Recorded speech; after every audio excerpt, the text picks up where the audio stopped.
تو اندر کی سوچ انسان کو چلاتی ہے. وہ غلط فٹ ہو جائے تو غلط چلتا ہے، وہ صحیح فکس ہو جائے تو وہ صحیح چلتا ہے، پھر وہ ہر چیز سے ٹکر لے لیتا ہے. سوچ بن جائے. فرعون دنیا میں واحد انسان گزرا ہے جس نے کہا میں خدا ہوں. سجدہ تو بڑے لوگوں نے کروایا، کئی مسلمان بادشاہ بھی سجدے کرواتے تھے پاگل، لیکن میں خدا ہوں یہ دعویٰ ایک انسان نے کیا اور وہ فرعون ہے. انا ربکم الاعلی کا چھوٹا موٹا بھی نہیں، سب سے بڑا. اس کی باندھی مسلمان ہو گئی. اب عورت کمزور اور باندھی ہو تو اور کمزور. زر خریدی ہوئی، خرید زمانے لوگ خریدے جاتے تھے، بیچے جاتے تھے جنگوں میں، تو وہ خریدی ہوئی. فرعون کو پتہ چل گیا کہ یہ تو مسلمان ہو گئی، اس نے پکڑوا لی. اس کی 2 بچیاں وہ بھی بلا لی، ایک دودھ پیتی ایک ساتھ چلتی. تو اس نے آگ جلوائی، اوپر ایک بہت بڑی دیگ رکھی، کڑا، اس میں تیل ڈالا. جب وہ اسے کھولنے لگا تو اس سے کہنے لگا اب اگر تم مجھے رب مانتی ہے تو زندگی بھی مبارک، بچے بھی مبارک، اور تیرا گھر بھر دوں گا سونے سے. اگر مجھے رب نہیں مانتی ہے تو پہلے تیری بچیوں کو جلاؤں گا پھر تجھے جلاؤں گا، اب تو سوچ لے کیا کرنا ہے. تو ایک سوچ یہ ہے کہ پیسہ آئے گا میرے کام بنیں گے، تو اس کے لیے جھوٹ بولنا، نماز چھوڑنا، دھوکہ دینا، فراڈ کرنا کوئی مسئلہ نہیں، کیونکہ پیچھے ذہن ہے کہ پیسہ آئے گا تو کام بنے گا.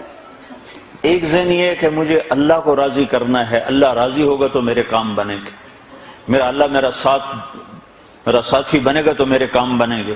تو اپنے آپ سوچ بدلے گی تو طریقہ بھی بدل جائے گا. یہاں یہ سوچ بن گئی ہے کہ مجھے اللہ کو راضی کرنا ہے.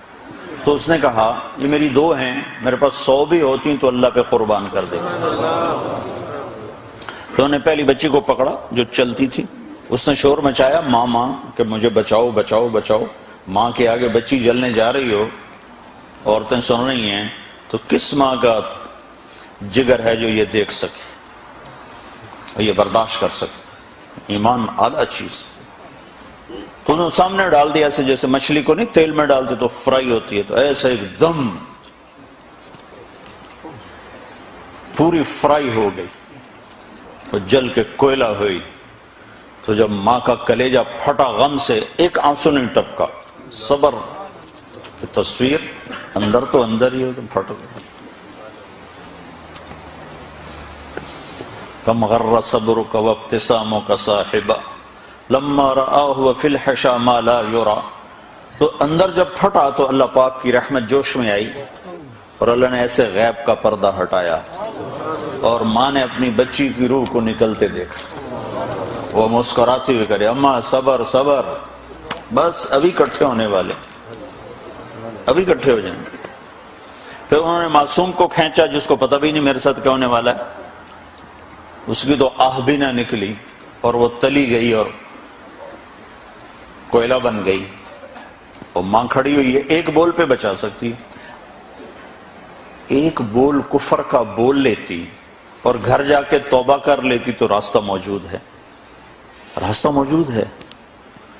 لیکن ایک وقت ایسا آتا ہے جب اللہ پہ مر مٹنا وہ زیادہ محبوب ہو جاتا ہے.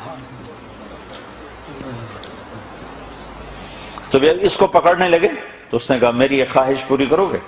اس نے کہا، فرعون نے پوچھا کیا؟ کہا جب مجھے بھی جلا دو تو ہماری ہڈیاں، میری اور میری بچیوں کی ہڈیوں کو ایک جگہ اکٹھا دبا دینا، باہر نہ پھینکنا، کہیں دبا دینا. تو فرعون نے کہا یہ خواہش پوری کی جائے گی. اس کو بھی جلا دیا، ہڈیاں دبا دیں. ہمارے نبی اور موسیٰ علیہ السلام میں 2000 سال کا فاصلہ ہے. پھر 40 سال نبوت کے، 40 سال ہو، پھر 10 سال بعد معراج، 50 سال، 2000 پہ 50 سال گزر چکے ہیں. جب آپ کی سواری فلسطین پر پہنچی، آپ معراج کے لیے جا رہے ہیں، مکہ سے اٹھایا، مدینہ پہنچایا، 2 نفل پڑھائے، پھر فلسطین پہنچایا تو وہاں سے مصر قریب ہو جاتا ہے، تو وہاں سے آپ کو جنت کی خوشبو آئی. تو آپ نے جبریل سے پوچھا کہ مالی اشم ریح الجنہ، یہ کیا ہوا، مجھے جنت کی خوشبو آ رہی، یہ کہاں سے آ رہی؟ تو جبریل نے بتایا یا رسول اللہ فرعون کی باندی اپنی بیٹیوں سمیت جہاں دفن ہے یہ خوشبو وہاں سے آ رہی ہے. جس دن دفن کیا تھا اس دن سے آج تک یہ آ رہی ہے اور یہ آسمان تک جاتی ہے. کتنا زمانہ گزر چکا ہے؟ 2000 سال پہ 50 برس مزید گزر چکے ہیں اور وہ خوشبو آج تک ویسے ہی آ رہی. تو اب اس عورت کو اتنی بڑی قربانی پہ کس چیز نے اٹھایا؟ سوچ، ذہن بن گیا کہ مجھے اللہ کو راضی کرنا ہے.